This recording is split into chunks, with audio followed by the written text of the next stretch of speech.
अगर आप भी बैंक में क्लर्क की जॉब पाने का सपना देख रहे हैं तो कैंडिडेट्स आप सभी के लिए एक बहुत बड़ी अपॉर्चुनिटी रिलीज हो चुकी है, जो कि रिलीज की गई है आईबीपीएस की तरफ से।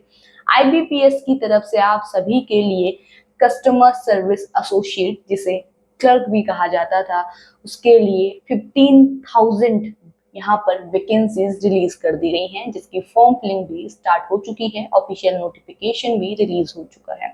तो आज की इस वीडियो में हम इस वैकेंसी के बारे में ही, जो कि रहेगी कस्टमर सर्विस एसोसिएट्स की वैकेंसी के बारे में ही डिटेल में डिस्कस करने वाले हैं। सारे इंपॉर्टेंट पॉइंट्स जैसे कि एज क्राइटेरिया, एजुकेशनल क्वालिफिकेशन और सिलेक्शन प्रोसेस, इंपॉर्टेंट डेट्स, सारी चीजें कवर करेंगे। तो अगर आप भी इस वैकेंसी के लिए अप्लाई करना चाहते हैं तो वीडियो को अंत तक जरूर देखिएगा, ताकि आपसे कोई भी इंपॉर्टेंट इंफॉर्मेशन मिस ना हो पाए। तो चलिए वीडियो को स्टार्ट करते हैं।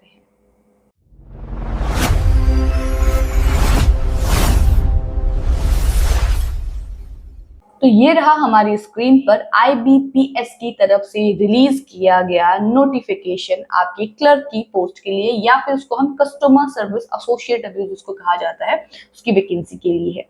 ये रही बैंक की या आईबीपीएस की ऑफिशियल साइट। इस पर जाकर ही आपको फॉर्म वगैरह फिल करना है। फॉर्म फिलिंग स्टार्ट हो चुकी है 1 अगस्त से। लास्ट डेट रहने वाली है 21 अगस्त। तो आप 21 अगस्त से पहले पहले इस वैकेंसी के लिए अप्लाई कर लीजिएगा, अगर आप अप्लाई करना चाहते हैं। तो उसके बाद यहाँ पे अगर आपके फॉर्म में कोई भी गलती हो जाती है तो आपके लिए करेक्शन विंडो भी ओपन होने वाली है, जो कि फॉर्म फिल होने के 2 दिन बाद यहाँ पर ओपन की जाएगी। तो आप करेक्शन भी कर सकते हैं अगर आपके फॉर्म में आपसे कोई भी गलती हो जाती है तो।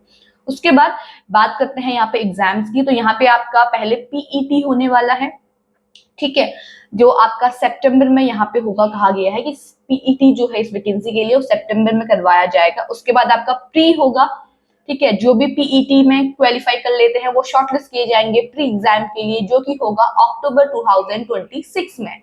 उसके बाद आपका यहाँ पे मेंस का एग्जाम होगा, जो कि होगा दिसंबर 2026 में, और मार्च 2027 में आपकी इस पोस्ट के लिए अलॉटमेंट हो जाएगी। तो ये यहाँ पे प्रॉपर सारी डेट्स रहने वाली है। अभी एग्जाम मंथ रिलीज किए गए हैं, डेट रिलीज नहीं हुई है। जब भी डेट रिलीज होगी हम उस बारे में फिर डिस्कस करेंगे। तो चलिए अब बाकी चीजों के बारे में डिस्कस करते हैं। मैं आपको बता दूं कैंडिडेट्स की इस वैकेंसी में टोटल 11 बैंक यानी 11 बैंक पार्टिसिपेट करने वाले हैं, और ये रहे वो बैंक जिसके तहत आपको यहाँ पे अप्लाई करना है। तो जिस भी बैंक में आप अप्लाई करना चाहते हैं आप अप्लाई कर सकते हैं। 15,000 प्लस यहाँ पर वैकेंसीज आपकी रहने वाली है। बात करें अगर स्केल ऑफ पे की, जो कि आपके कस्टमर सर्विस एसोसिएट्स की जॉब रहने वाली है, पोस्ट रहने वाली है, तो उसका बेसिक पे जो रहेगा वो रहेगा 24,000 रुपीज, और ये आपकी वेरी करती है 64,000 तक, ठीक है। ये आपका पूरा सैलरी स्केल रहने वाला है इस पोस्ट के लिए। अब हम यहाँ पर एज क्राइटेरिया देखते हैं। तो एज क्राइटेरिया आपका इस पोस्ट के लिए मांगा गया है minimum 20 years and maximum 28 years. उसके बाद अगर आप यहाँ पे रिजर्व कैटेगरी से बिलोंग करते हैं तो आप यहाँ पे एज रिलैक्सेशन का यूज भी कर सकते हैं, और ये रहा आपका एज रिलैक्सेशन। आप अपनी जो रिजर्वेशन या कास्ट जो है उसके हिसाब से यहाँ पे देख सकते हैं कि आप कौन सी कैटेगरी से आते हैं, और उस हिसाब से आपका यहाँ पे जो एज है वो क्या मेंशन की गई है। अब हम डिस्कस करेंगे आपका यहाँ पर एजुकेशनल क्वालिफिकेशन। उससे पहले यहाँ पे कैंडिडेट्स कुछ इंस्ट्रक्शंस दिए हुए हैं हर किसी कैटेगरी के लिए, चाहे वो पीडब्ल्यूबीडी के लिए हो, ईडब्ल्यूएस के लिए हो, ओबीसी के लिए हो, एससी एसटी के लिए हो, एक्स सर्विसमैन के लिए हो। तो आप यहाँ पे उसको देख लीजिएगा, ठीक है। ये डिटेल सारी उन्हीं के लिए दी हुई है। हम बात करते हैं आपकी एजुकेशनल क्वालिफिकेशन की। तो अगर आप ग्रेजुएट हैं तो आप इस वैकेंसी के लिए अप्लाई कर सकते हैं। इस वैकेंसी के लिए जो एजुकेशनल क्वालिफिकेशन मांगी गई है वो मांगी गई है ग्रेजुएशन। तो अगर आपने ग्रेजुएशन की हुई है तो आप यहाँ पर अप्लाई कर सकते हैं। लेकिन यहाँ पे कंप्यूटर लिटरेसी के लिए भी कुछ चीजें मांगी गई हैं कि आपने डिप्लोमा या डिग्री ली हुई होनी चाहिए, ठीक है। Candidate should have certificate diploma degree in computer operation, language should be had, जो आपने पढ़ी हुई है कंप्यूटर की या इंफॉर्मेशन टेक्नोलॉजी की, तो ये सारी चीजें आपने यहाँ पे पढ़ी हुई होनी चाहिए, ठीक है। और यहाँ पर 10th और 12th में जो आपने लैंग्वेज पढ़ी हुई है, सॉरी, ठीक है, जो लैंग्वेज पढ़ी हुई है, और आप जिस स्टेट के लिए यहाँ पे अप्लाई कर रहे हैं उसके लिए भी आपका यहाँ पे कुछ होने वाला है, जो आपका लैंग्वेज प्रोफिशिएंसी टेस्ट होता है, तो उस बारे में भी हम बात करेंगे। वो आपका सिलेक्शन प्रोसेस में आ जाएगा। फिलहाल हम बात कर रहे हैं यहाँ पे एजुकेशनल क्वालिफिकेशन की। तो पहली बात तो आपने ग्रेजुएशन की हुई होनी चाहिए, और आपका यहाँ पे आपके पास डिग्री, डिप्लोमा, सर्टिफिकेट कुछ तो होना ही चाहिए कंप्यूटर में, जो यहाँ पे मेंशन किया गया है, ठीक है, तो आपके लिए कंपलसरी है, अगर आपके पास ये चीजें हैं तो आप अप्लाई कर सकते हैं वैकेंसी के लिए। एप्लीकेशन फीस की अगर मैं बात करूं तो 175 रुपीज पे करने हैं SC ST PWBD ex serviceman और डिपार्टमेंटल एक्स सर्विसमैन को, 850 रुपीज पे करने हैं और अदर कैटेगरीज को जो रिजर्व नहीं है। ये आपके यहाँ पे फीस क्राइटेरिया रहने वाला है। अब बात करेंगे स्ट्रक्चर ऑफ एग्जामिनेशन, जिसमें आपका प्री और मेंस दोनों रहने वाला है। ठीक है, प्री की अगर हम बात करें तो यहाँ पे प्री जो है वो उसके अंतर्गत 4 टेस्ट या 3 टेस्ट यहाँ पे होने वाले हैं। ठीक है, 3 टेस्ट आपके होंगे, English language, numerical ability and reasoning ability, जिनका मीडियम जो रहेगा वो इंग्लिश रहने वाला है।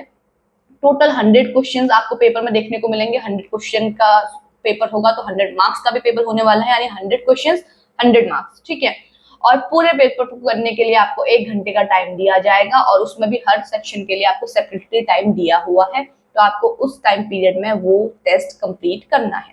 ठीक है, फिर आप यहाँ पे क्वालिफाई करोगे तो आप शॉर्टलिस्ट होगे मेंस के लिए। फिर मेंस आपका यहाँ पर होगा, जो कि यहाँ पर दिया गया है। मेंस में आपके 4 टेस्ट यहाँ पर होने हैं।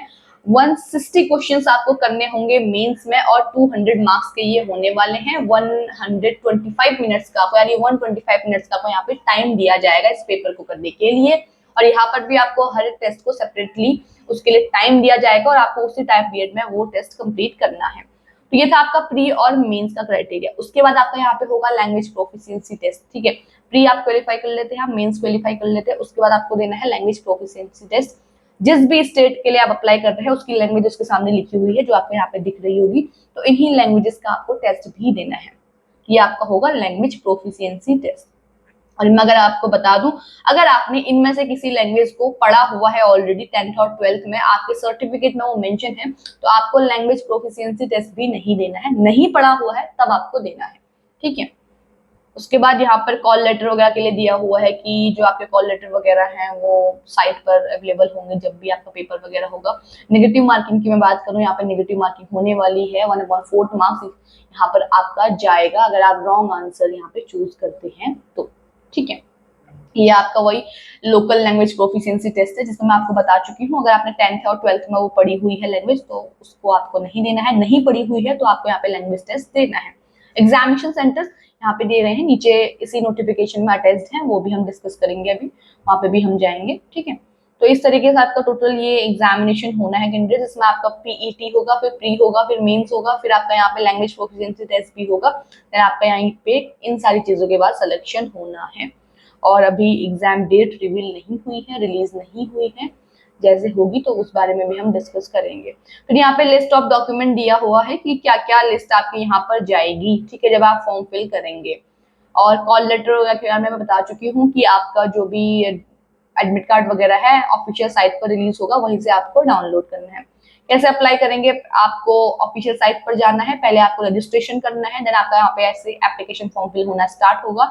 रजिस्ट्रेशन करने के बाद आपको अपना photograph, signature, left hand thumb डालना है, हैंड रिटन जो आता है उसको डिक्लेरेशन करना है, फिर आपको वहाँ पे अपने डॉक्यूमेंट फिल करने हैं, तो जाके आपका यहाँ पे फॉर्म फिल होगा। फिर आपको पेमेंट कर देनी है, जो कि अगर 175 है अगर आप रिजर्व कैटेगरी से है, 150 है अगर आप नॉन रिजर्व कैटेगरी से या अनरिजर्व कैटेगरी से, उस हिसाब से आप यहाँ पर फीस फिल करेंगे।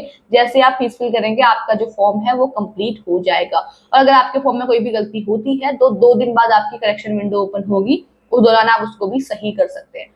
फिर यहाँ पर कुछ जनरल इंस्ट्रक्शंस दिए हुए हैं, मेंशन किए हुए हैं, इनको आप देख लीजिएगा। हम सीधे चलेंगे आपकी वैकेंसीज वाले उस पे, और खासकर आपके एग्जामिनेशन सेंटर्स की हम बात करेंगे। तो ये है कैंडिडेट्स वैकेंसीज की लिस्ट, हर स्टेट में हर किसी बैंक के अंतर्गत, यानी आपके जो 11 बैंक है उन बैंक के अंतर्गत हर किसी कैटेगरी के लिए अलग अलग वैकेंसी होने वाली है। तो किस भी स्टेट में आपको अप्लाई करना है, जिस स्टेट में आप अप्लाई करना चाहते हैं वहां वैकेंसी देख लीजिए कि किस बैंक में कितनी वैकेंसी रिलीज हुई है। टोटल 15,000 यहाँ पे वैकेंसी होने वाली है, तो आप अपने हिसाब से देख लीजिएगा आप जिस भी बैंक के लिए अप्लाई करना चाहेंगे और जिस भी स्टेट के अंतर्गत करना चाहते हैं। तो उसके बाद यहाँ पे देखिए ये एग्जाम सेंटर्स आपके दिए हुए हैं। यहाँ तक आपकी टोटल वैकेंसीज की लिस्ट थी। फिर यहाँ पे प्री और मेंस के लिए एग्जाम सेंटर दिए हुए हैं, तो इनमें से कोई एक एग्जाम सेंटर आपको चूज करना है जिस भी स्टेट में आप एग्जाम देना चाहते हैं। तो ठीक है, तो ये आपके एग्जाम सेंटर्स हैं। और यहाँ पे फिर लैंग्वेज टेस्ट के लिए दिया हुआ है, देखिए हर स्टेट के सामने उसकी लैंग्वेज दी हुई है, तो इसका टेस्ट आपको देना है। अगर आपने नहीं पढ़ी हुई है 10th और 12th में, तो पढ़ी हुई है और आपके मार्कशीट में मेंशन है तो नहीं देना है। फिर आपके एग्जाम में क्या क्या डॉक्यूमेंट फिल होंगे वो तो ऊपर आपने देख लिया, लेकिन उनका साइज क्या होगा, फॉर्मेट क्या होगा, फोटोग्राफ का क्या साइज होगा, सिग्नेचर का क्या होगा, वो सारी चीजें इसमें डिटेल में दी हुई हैं।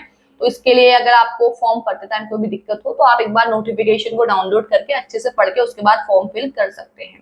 तो ये था आपका detail notification candidates. Form filling start हो चुकी है, लास्ट डेट है 21 अगस्त।